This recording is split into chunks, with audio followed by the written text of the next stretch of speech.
오늘 말씀은 예수님께서 치유하시는 이 사건으로 시작을 하고 있죠. 12장 22절을 보시면 이런 말씀이 있습니다. 그때에 귀신 들려 눈 멀고 말 못하는 사람을 데리고 왔거늘 예수께서 고쳐주심에 그 말 못하는 사람이 말하며 보게 된지라. 눈 멀고 말 못하는 사람이 예수님에 의해서 치유받는 이 사건을 말하고 있죠. 그런데 여러분, 오늘 이 말씀을 좀 우리가 자세히 봅시다. 12장 22절에 보면 그때에 뭐에 들려? 귀신 들려 눈 멀고 말 못하는 사람인 것입니다. 그러니까 이 귀신 들려라는 말은 헬라어로 다이모니조마이란 말인데 이게 귀신 들리다라는 동사거든요. 근데 이게 현재 시제로 했어요. 현재 시제는 지속과 반복과 습관을 나타냅니다 말입니다. 그러니까 이 사람이 지속적으로 귀신의 세력과 귀신의 권세 아래에 있었음을 의미하는 것입니다. 그러니까 이것은 우리를 상징하는 바예요. 이 땅에 있는 모든 사람들이 이 죄의 권세로 말미암아, 죄로 말미암는 이 권세로 말미암아, 사단에 의한 권세로 말미암아 눈 멀고 말 못하는 사람임을 상징적으로 우리 가운데 보여주고 있다는 거예요. 여러분, 이제 이런 시각을 가지셔야 돼요. 제가 우리 교회에서 이 기적에 살다라는 주제로 지금 14번째 하고 있습니다. 여러분, 모든 질문 드려볼게요. 이 성경에 기록된 모든 질병이 다 뭘 상징하고 있어요? 죄를 상징하고. 이제는 우리 교회 성도님들 아시죠? 그러니까 눈 멀고 말 못하며 듣지 못하고 다리를 절며 문둥병으로 또 혈루병으로 손 마른 자들, 또 죽은 자들, 이 모든 것을 치유하시고 고치시고 살려내시는 게 바로 뭐냐면 그 죄 가운데 있는 자들을 구원하시고 살려내시는 그것을 상징하는 그 구원의 일을 우리 가운데 드러내시는 것이라는 거예요. 예수님이 그들을 고쳐주시는 데는 이유가 있다는 것입니다. 그러니까 이건 아니에요. 우리가 죄를 지었기 때문에 내가 병들었다는 말씀인가? 그런 건 아니에요. 죄의 증상으로 병이 나타나긴 하지만 그 모든 질병이 다 죄 때문이다라고 말할 수는 없는 거예요. 그러나 예수님께서는 이러한 질병을 통해서 이 특징적인 질병들이었잖아요. 이 특징적인 질병들을 통해서 인간이 이 땅에 안고 있는 죄의 상태를, 죄인들의 상태를 보여주시는 거예요. 그래서 오늘 말씀이 정확하게 이렇게 얘기하는 거죠. 귀신 들려 눈 멀고 말 못하는 사람이에요. 죄로 인해서 사단의 권세 아래 가운데 눌려있는 상태입니다. 그래서 그들이 말 못하고 보지 못하며 이 땅 가운데에서 그 질병 가운데 사람같이 살지 못하는 그러한 삶 가운데 있더라는 것입니다. 이 땅에 있는 모든 사람들이, 이 죄 아래에 있는 모든 사람들이 이 죄인의 형태를, 이런 모습을 갖고 있다는 것을 우리 가운데 상징적으로 보여주는 말씀이에요. 그래서 예수님께서 오셔서 그 특징적인 어떤 질병들을 치유하시고 고쳐주시는 것입니다. 제가 늘 얘기했잖아요. 다 고쳐주신 거 아니다라고. 이걸 일반화시키면 이때부터는 여러분 신학적으로 충돌이 일어나고 문제가 일어나요. 성경이 왜곡돼요. 신앙도 왜곡이 돼요. 오늘날 한국교회 이것 때문에 홍역을 앓고 있어요. 이걸 바로 세우기가 너무 힘들어요. 말씀을 잘 보셔야 돼요. 여러분, 이사야서 35장 5절 6절을 같이 한번 읽어볼까요? 같이 한번 읽어보겠습니다. 시작. 그때 맹인의 눈이 밝을 것이며 못 듣는 사람의 귀가 열릴 것이며 그때 저는 자는 사슴같이 뛸 것이며 말 못하는 자의 혀는 노래하리니 이는 광야에서 물이 쏟겠고 사막에서 시내가 흐를 것입니다. 우리가 다시 가게 될 천국을 대하여서 상징적으로 예언하는 구절이죠. 메시아가 오시면 이 땅의 모든 그 맹인들이, 그 모든 눈먼 자들이, 그 모든 못 듣는 사람들이, 그 모든 다리 저는 자들이 벙어리가 노래하며 뛰며 보고 듣게 된다는 것입니다. 이걸 병치유라고 말하는 게 아니에요, 여러분. 이걸 병치유해준다 그런 말이 아니라 이 땅에 죄를 안고 살아가는 사람들의 모습이 맹인이고 귀머거리고 다리가 저는 자, 살아있지만 제대로 살지 못하는 자들, 죄 가운데서 자유하지 못하는 자들, 벙어리 입이 있지만 말 못하는 그 벙어리, 그 소경, 귀머거리의 모습 가운데 있더라는 것입니다. 예수님을 보는데도, 하나님의 말씀이 떨어지는데도, 성경 말씀이 우리 가운데 들려오는데도 그게 들려지지 않고 보여지지 않고 그 하나님의 말씀이 우리 입술로 고백되어지지 않고 우리 삶 가운데 제대로 그 자유함으로 나오지 않더라는 것입니다. 사라지지 않더라는 것입니다. 이게 그 죄의 증상을 앓고 있는 자들의 모습을 얘기하는 거예요. 그래서 메시아가 오신다면 이 모든 것들이 회복되어서 하나님을 제대로 보고 하나님에 대해서 제대로 듣고 하나님에 대해서 제대로 말하며 이 말씀에 있는 그 자유함으로 이 땅을 살아가게 된다는 거예요. 하나님과 끊어진 그 교제의 관계의 회복이, 그 복이 우리 가운데 누려지게 된다는 것을 얘기하고 있는 거예요. 그게 천국이라는 거예요. 그게 새하늘과 새 땅이라는 것입니다. 그게 구원받은 자의 삶이라는 거예요. 그래서 여러분 마태복음 12장 23절에서 오늘 본문에서 유대인들이 이런 고백을 하는 것입니다. 제가 읽어볼게요. 무리가 다 놀라 이르되 이는 다윗의 자손이 아니냐. 그들은 알거든요. 구약에서 예언된 메시아의 어떤 역사들이 어떤 건지를 그들은 알고 있거든요. 그러니까 아무거나 치유하는 게 아니란 말이에요. 어떤 특징적인 병들이 치유되면 이게 메시아가 역사하는 것이고 메시아가 우리 가운데 온 것인 걸 알고 해서 다윗의 자손이 아니냐, 그가 바로 다윗의 자손으로 예언된 메시아가 아니냐라고 그렇게 고백하며 노래하면서 놀라더라는 것입니다. 실제로 맹인이 눈을 뜨고 귀머거리가 귀가 열리며 그 벙어리가 입이 열리고 안전뱅이가 일어나고 그 문둥병자가 다 구약이 예언된 그런 재해 증상들이거든요. 그런 질병들이거든요. 모든 질병이 아니에요. 특정한 몇 가지 질병들입니다. 예수님이 그 일들만 딱 진행하세요. 성경도 그것을 기록하고 있다고요. 그런데 이러한 현상 가운데 놀라고 있을 때 유대인 중에서 오늘 본문에 보면 바리새인들이 예수님의 이러한 사역들을 보면서도 예수님이 뭘 힘입어 그런 능력을 행한다 그럴까요? 바알세불, 귀신의 왕 바알세불의 능력을 힘입고 그렇게 귀신들을 축출하고 그렇게 치유하며 기적을 행하시며 놀라운 일을 행하는 거야 라고 비난하고 있다는 것입니다. 여러분 이제 잘 보세요. 이 말씀을 잘 정리해 보세요. 바리새인들이 왜 예수님을 이렇게 비난할까요? 눈앞에 안전뱅이가 일어나는데, 눈앞에 눈먼 봉사가 눈을 뜨는데, 귀머거리가 듣게 되고 그 모든 하나님의 예언하신 사역들이 쫙쫙 진행되는데 바리새인들은 왜 믿지 못하고 예수님을 보면서도 비난하고 예수님에 대한 말씀을 들으면서도 비난하고 예수님에 대한 것들을 경험하면서도 비난할까요? 이들이 누구기 때문에? 이들이 진짜 바리새인들이 진짜 눈먼 자예요. 이 바리새인들이 진짜 듣지 못하는 자들이라고. 이 바리새인들이 진짜 말 못하는 자들이고 이들이 예수님이 함께 하면서도 제대로 살지 못하는 자들의 그 모습을 갖고 있다는 것입니다. 보아도 보지 못하고 들어도 듣지 못하고 입이 있어도 증거하지 못하는 이들이 바로 죄 가운데에서 이 땅에 영적 질병을 안고 있는 진짜 죄인임을 우리 가운데 얘기하고 있다는 거예요. 성경을 이렇게 보셔야 돼요. 그래서 이런 바리새인들을 향해서 오늘 예수님께서 무엇이라고 말씀할까요? 첫 번째는 따라해 보겠습니다. 이미 임한 나라. 제가 이제 몇 번 이 주제를 설명드렸죠. 하나님의 나라인데, 천국인데 그 천국은 시작과 완료가 있다고요. 그죠? 그 이미와 아직이 있다고요. 그래서 이 예수님께서는 오늘 뭘 말씀하시냐면 이미 임한 하나님의 나라에 대해서 바리새인들에게 설명을 해줍니다. 마태복음 12장 25절부터 27절 제가 읽어볼게요.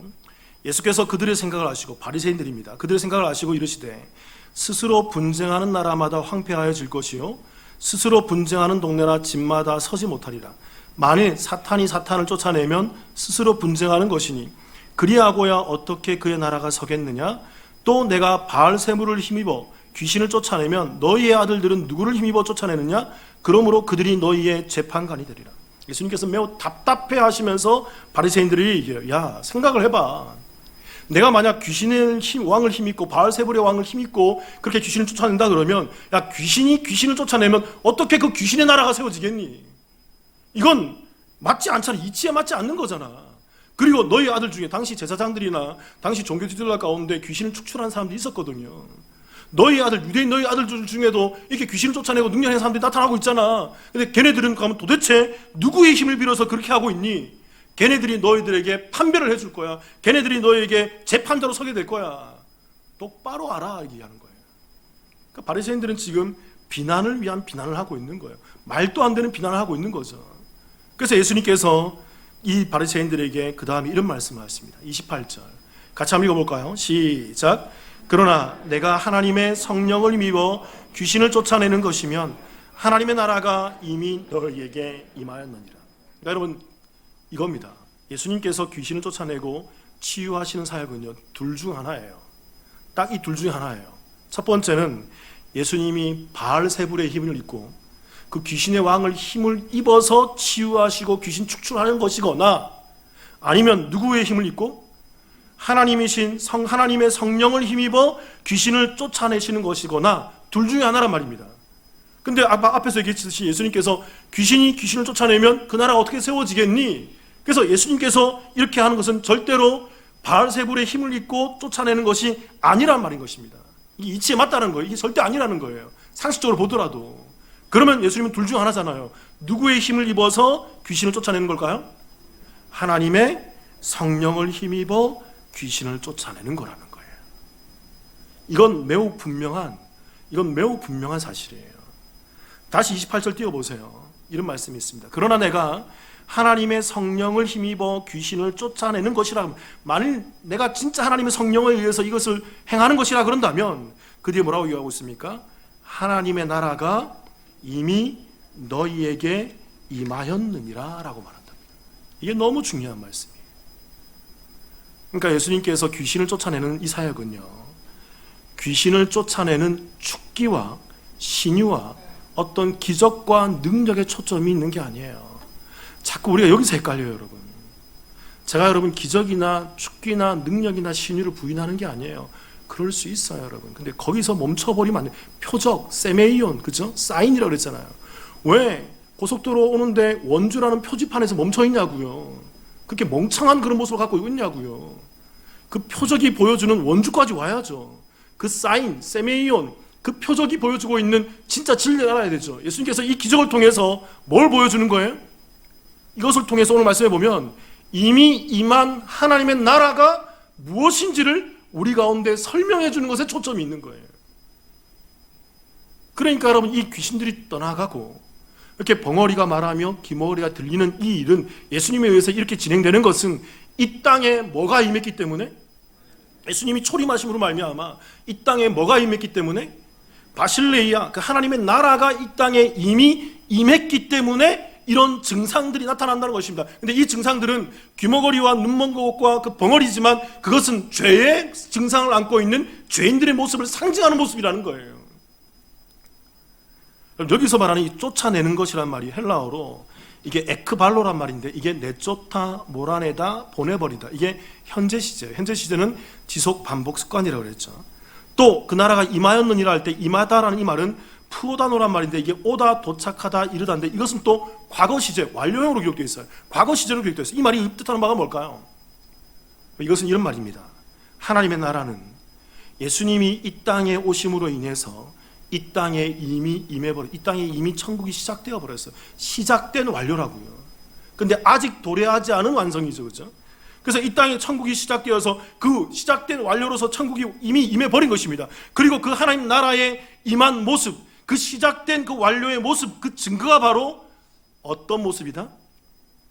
반복적으로 뭐가 일어나요? 귀신들이 계속해서 쫓겨나는 모습이라는 거예요. 귀신에 의해서 그 죄의 증상들이 사라지고 귀신의 권세가 떠나가고 귀신의 그러한 그 눌림과 귀신의 그러한 압박과 귀신의 그러한 세력들이 이 땅에서 계속 쫓겨나고 있는 모습이 하나님의 나라, 이 땅에 이미 임한 시작된 천국 하나님의 나라의 모습이라는 것을 우리 가운데 보여주고 있다는 것입니다. 그렇기 때문에 여러분, 예수님이 오심으로 말미암아 이 땅에 사단의 권세가 부서지는 거예요. 지속적으로 완전히 부서지게 되는 날은 언제입니까? 예수님께서 재림해서 그 완성된 하나님의 나라가 우리 가운데 성취될 때, 그래서 이 땅에서 그 귀신 들린 죄인들이 예수님에 의해서 해방되고 자유함을 입고, 그 보지 못하는 자들이, 말씀을 보지 못하는 자들이 보게 되고, 말씀을 듣지 못하는 자들이 듣게 되고, 말씀을 제대로 말하지 못하는 자들이 입이 열려 말하게 되는 것이에요. 그걸 전도라 그런다고요. 이 땅에서 그 문둥병, 코가 떨어지는데 아픔을 못 느낀다 그러죠. 죄의 증상이라 그랬잖아요. 이 땅에서 죄를 짓고 있는데 그전엔 죄인지 몰랐지만 이제는 이게 죄인 줄 알고 하나님의 은혜 가운데에서, 예수의 은혜 가운데서 이 나라에 사는 백성들은 그 하나님의 은혜로 말미암아 이 땅에 하나님의 권세로 이 죄의 권세를 타파하며 이 땅을 살아가게 된다는 것입니다. 그걸 보여주기 위해서 이런 일들을 진행하시는 거예요. 마태복음 12장 29절 같이 한번 읽어볼까요? 함께 읽겠습니다. 시작. 사람이 먼저 강한 자를 결박하지 않고서야 어떻게 그 강한 자의 집에 들어가 그 세간을 강탈하겠느냐? 결박한 후에야 그 집을 강탈하리라. 반복되는 단어가 있죠. 결박과 강탈입니다.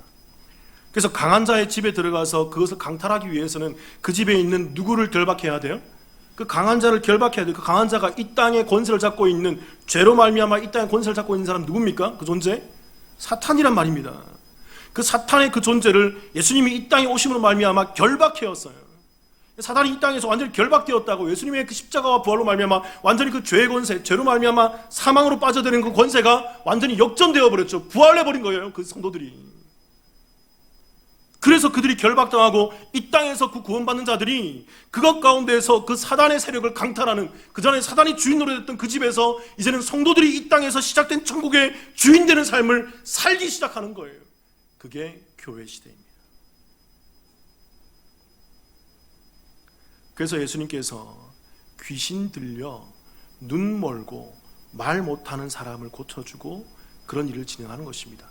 사단에 의해서 죄 가운데에서 하나님을 경험하지 못하고 예수 그리스도를 예수라 말 못하고 그 복음을 제대로 말 못하는 그 사람들을 예수님께서 오셔서 그들의 영적인 눈을 벗겨주시고 영적인 귀를 뚫어주시고 영적인 입을 열게 하셔서 그들이 말씀을 보고 듣고 깨닫고 알아 제대로 된 하나님의 나라와 그 구원을 선포하게 만든다고. 그래서 여러분, 이것을 신학적 용어로 따라해 볼게요. 이렇게 얘기합니다. 하나님 나라의 역동성. 이게 신학적 용어로 이렇게 정립이 되어 있어요. 제가 하는 말이 아니고 이게 한국 기독교에 정선되어 있는 신학교의 한 기준을 제가 지금 설명드린 겁니다. 이게 신학으로 딱 정립이 되어 있어요.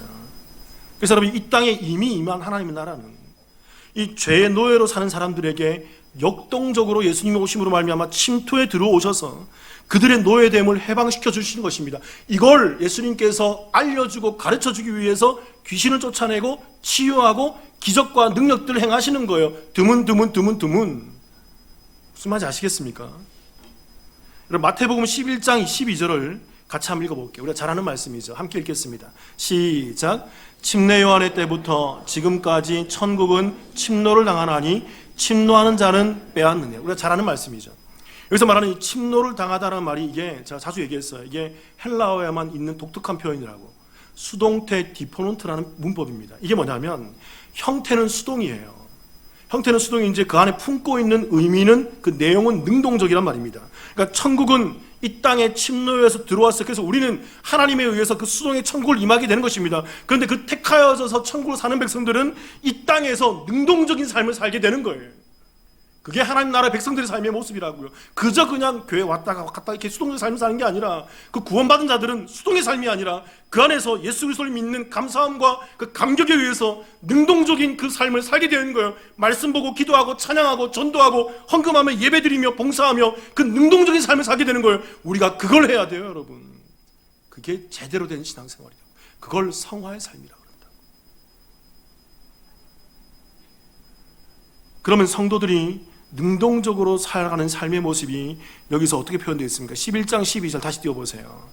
여기 보니까 침례 요한의 때부터 지금까지 천국은 침노를 당하는, 수동태 디포넌트죠. 수동이지만 그 안에서 그 성도들은 능동적으로 살아간다는 것입니다. 그래서 그 능동적으로 사는 사람들의 삶의 양태가 뭐냐면 침노하는 자는 빼앗느냐의 삶이라는 거예요. 이 침노하는 자라는 말이 비아스테스란 말인데, 이게 강한 힘, 힘찬, 폭력적인이란 말이고, 이 빼앗느냐는 말이 할파조란 말인데, 이게 빼앗다, 낚아채다, 취하다란 말인데, 이게 현재 시제란 말입니다. 이게 어렵죠, 여러분, 오늘. 근데 잘 이해하셔야 돼요. 자, 잘 설명드릴게요.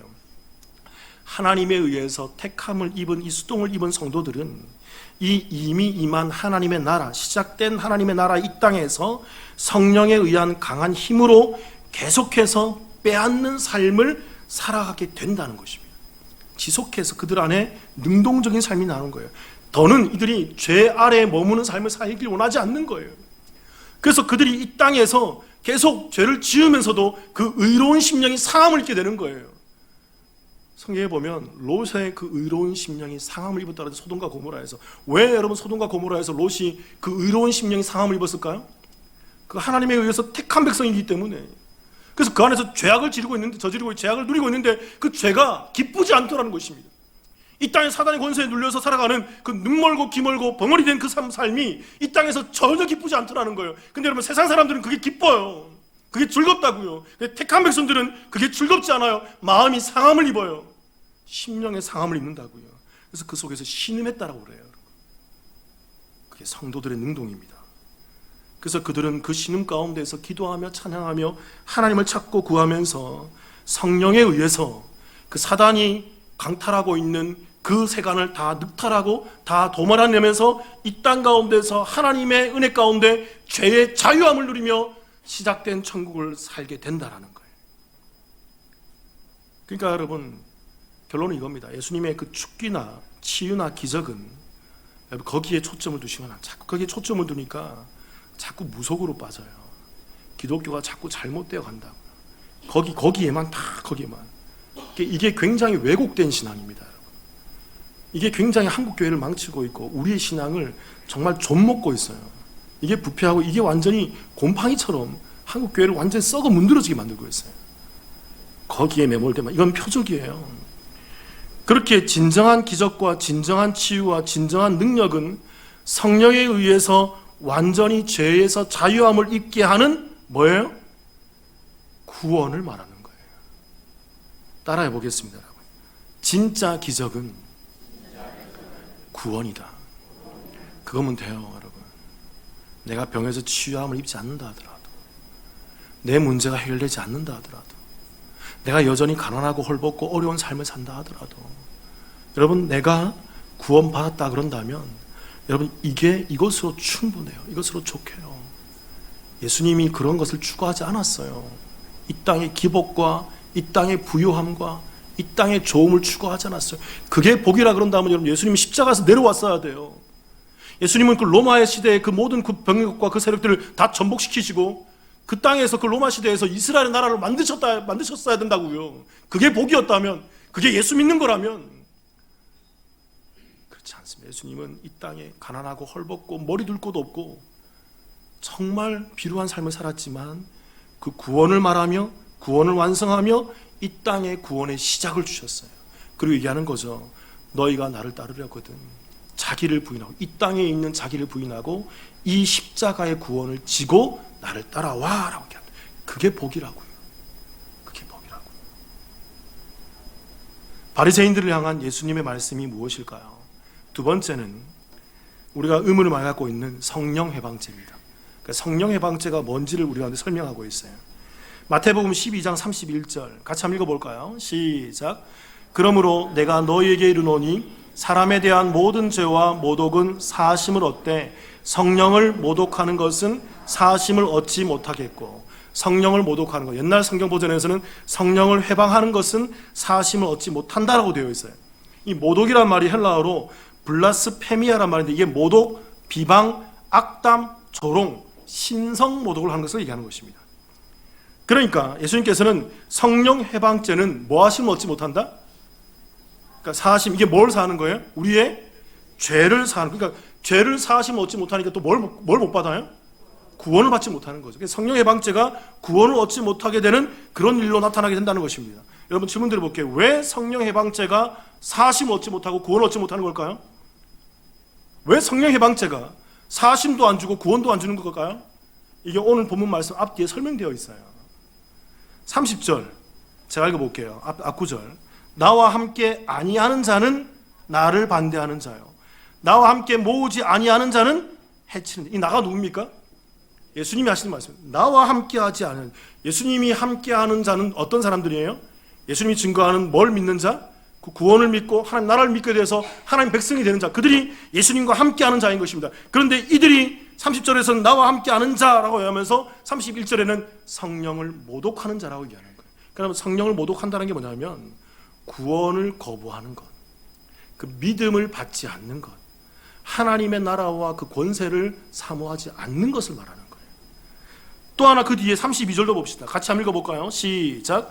또 누구든지 말로 인자를 거역하면 사하심을 얻되 누구든지 말로 성령을 거역하면 이 세상과 오는 세상에서도 사함을 얻지 못하리라. 여러분, 이것은 시기를 얘기하는 거예요.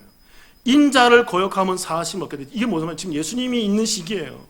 예수님이 초림하셔서 공생애하는 이 시기 가운데는 아직 기회는 있습니다. 아직 뭐가 오지 않았어요? 누가 오지 않았어요? 오순절에 임하시는 성령님이 아직 오시지 않았단 말입니다. 그래서 예수님께서 공생애하는 이 기간 동안은 아직 너희들이 나를 잘 모르고 나에 대해서 잘 이해하지 못하고 아직은 괜찮아. 아직 괜찮아. 너희 사심 얻을 수 있어. 제달도 제대로 몰랐잖아요. 제달도 예수님께서 부활하시고 오순절이 임해서야 그제서야 제대로 알았다고요.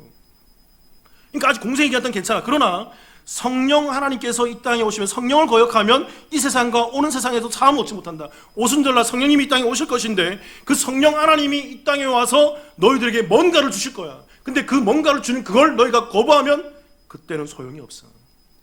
그때는 너에게 어떤 기회도 없단 말이야. 그때는 너희가 사심도 못 얻고 너희가 구원도 받지 못하는 거야. 그렇다면 여러분 이런 질문 들어오죠. 성령님께서 우리에게 오셔서 뭘 주시는 분일까요? 말씀 볼게요, 여러분. 요한복음 14장 26절.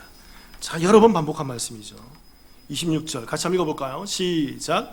보혜사 곧 아버지께서 내 이름으로 보내실 성령 그가 너희에게 모든 것을 가르치고 내가 너희에게 말한 모든 것을 생각나게 하리라. 그러니까 여러분 그 성령님께서 이 땅에 오셔서 예수님께서 가르치고 예수님께서 말한 모든 것을 뭐하게 하신다? 생각나게. 그러니까 성령님은 예수님의 가르침과 예수님의 말한 것을 생각나게 하시는 분이에요. 그럼 예수님이 가르치고 예수님이 말한 것이 뭐죠? 그게 바로 오늘 주제인 하나님의 나라와 구원과 그 의라는 것입니다. 예수님은 그것만을 증거하셨잖아요. 그 복음만을 증거하셨잖아요. 그 성령님이 오셔서 예수님이 가르치고 증거했던 그 복음, 하나님의 나라, 그 의, 그 구원에 대해서 다시 깨닫게 하시고 알려주시고 그것을 우리 가운데 넣어주신다는 것입니다. 그래서 여러분 성령님께서 그 구원과 복음을 알려주시기 위해서 때로는 치유도 하시고 때로는 치유도 안 하세요, 여러분. 그것을 알려주기 위해서 때로는 기적도 행하시고 때로는 기적도 행하지 않는다고요. 그걸 알려주기 위해서 어떤 능력도 행하지만 어떤 때는 아무런 능력도 일어나지 않아요. 그걸 알려주시는 데 목적이 있기 때문에 이 치유와 기적과 능력의 목적이 있는 것이 아니라. 그래서 여러분 우리가 치유와 목적 그 능력과 그 기적에 목말라 하면 안 돼요. 그건 있으면 감사하고 없어도 어쩔 수 없는 거예요. 근데 우리가 정말 목말라야 될 것은 그 치유와 기적과 능력이 아니라 그걸 통해서 그것이 없다 하더라도 그것을 통해서 우리 가운데 알게 되어지고 주어지게 되는 그 복음과 구원과 하나님의 나라 그것이 우리 가운데 임해야 하는 이게 성령의 능력이라고. 성령의 제1사역이라고.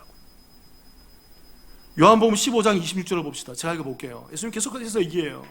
내가 아버지께로부터 너희에게 보낼 보혜사 곧 아버지께로부터 나오시는 진리의 성령이 오실 때 그가 나를 뭐 하실 것이요? 나가 누굽니까? 예수 그리스도죠. 진리의 성령. 이게 뭐냐면 진리에 속한 성령. 성령님은 진리를 갖고 계세요. 자, 질문 드렸잖아요. 이 진리 알레테이아. 자, 우리 예배가 무엇인가 하는 분들은 제가 설명드립니다. 이 알레테이아가 이 진리가 실체인데 실체가 누구십니까?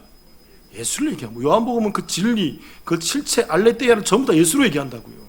예수 대입하면 딱 맞아요, 여러분. 그러니까 예수를 알려주는, 예수를 담고 있는, 예수를 소유한 그 성령이 이 땅에 오셔서 그가 예수 나를 증언하실 것이요 예수 그리스도를 증언하고 드러내고 알려주신다는 거. 여기에 목적이 있는 거예요. 기적이 있어도 그만, 없어도 그만이에요, 여러분. 거기에 목매지 말라고. 거기에 목매는 게 가다가 엇나가는 거예요. 그렇게 하다 2단에 빠질 수 있어요. 3단에 빠진다고. 나중에 사탄의 권좌에 올라가 있어요. 그런 사람들이. 여러분 요한복음 16장 13절을 읽어볼까요? 같이 한번 읽어보겠습니다. 시작.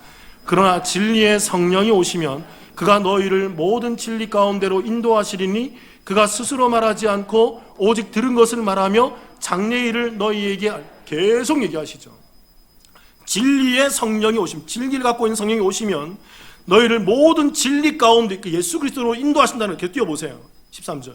예수 그리스도 인도하시리니 그가 스스로 말하지 않고 오직 들은 것. 누구에게로부터? 성부 하나님께로부터 들은 것을 말해서 장래일을 너희, 장래일이 뭡니까? 예수님이 다시 이 땅에 재림하시고 그 새하늘과 새 땅이 열리며 하나님 나라가 완성된 것을 우리 가운데 알려주신 것입니다. 예수 그리스도로 말미암아 구원과 하나님의 나라가 뭔지를 알려주시고 가르쳐주시는 분이 바로 누구다? 성령 하나님입니다. 그러니까 여러분 이런 오류에 빠지면 성령 하나님이 치유와 기적을 행하시는 분보다 여기서 딱 끝나버리면 큰일 납니다. 그건 정말 저급한 신앙이에요.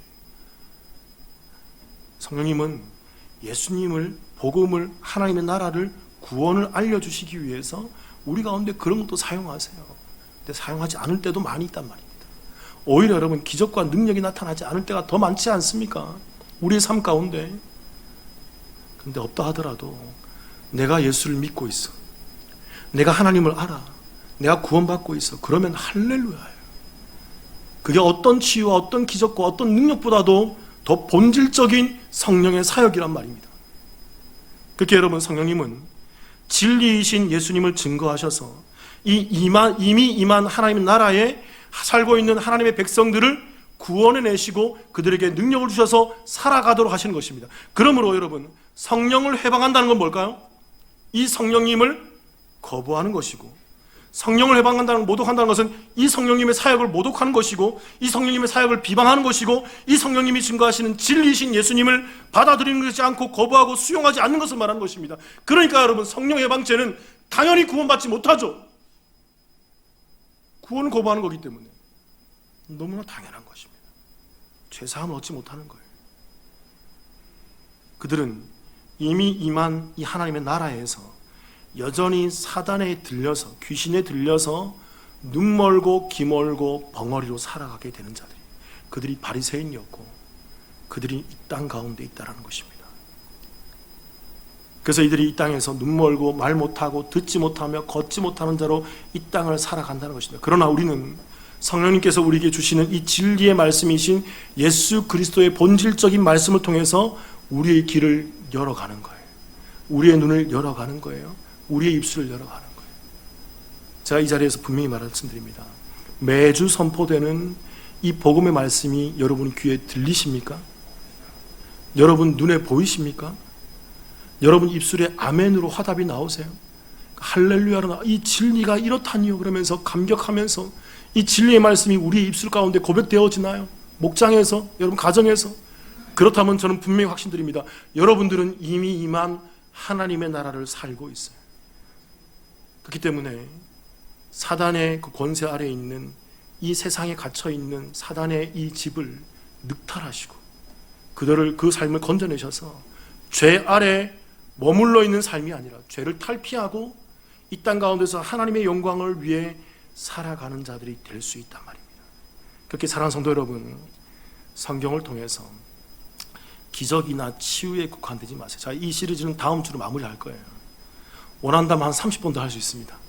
근데 어느 성도님이 질문하더라고요. 어제 성부역 신방 갔는데 어떤 분이 질문, 목사님 왜 이런 기적 시리즈를 하세요? 그 말이 저한테는 뭐로 들렸냐면 이제 좀 지루하구나 라는 말씀을 들렸어요. 이제는 알 만큼 아는구나. 근데 우리의 눈 멀고 귀 멀고 입이 막혀 있는 것이 열려서 이미 임한 이 하나님 나라에서 사단의 세력을 결박하고 강탈하여서 우리가 죄사함을 입어 하나님의 나라로 이 땅을 살아가게 되시는 저와 여러분의 삶이 되시기를 주님의 이름으로 축원합니다. 같이 한번 기도하십시다.